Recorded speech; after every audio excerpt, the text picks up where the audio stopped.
Hola, mi nombre es Juanjo Pino, practico judo y en la actualidad lo practico en Judo Club Marbella. Llevo 35 años de práctica y soy cinturón negro cuarto dan.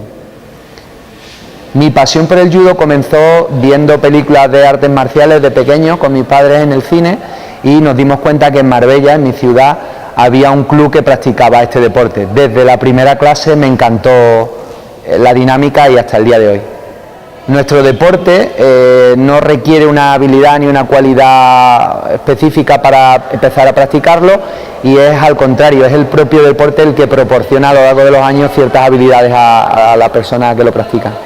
Nuestro club tiene 120 socios más o menos, desde niños de 4 años hasta adultos y competidores incluidos.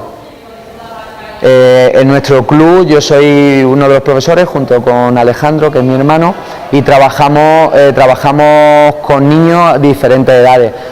Los primeros grupos lo que se trabaja sobre todo es la psicomotricidad y luego a lo largo de los años pues vas cambiando en función del estadio evolutivo en que se encuentra cada niño. Los competidores, además del judo, tienen preparación física que la hacen normalmente fuera del tatami. Bueno, Martial Tribes creo que va a ser una red social que sirva para unir a todos los que practicamos tanto judo como otras artes marciales y además puede ayudar muchísimo a nuestro deporte a que lo conozca la gente que no lo entiende y no lo practica. Bueno, Martial Tribes puede ayudar a nuestro deporte a que coja fuerza, que los estamentos y las instituciones que tengan que darnos cabida para que crezcamos a nivel deportivo pues se animen y crean en lo bueno que tiene nuestro deporte.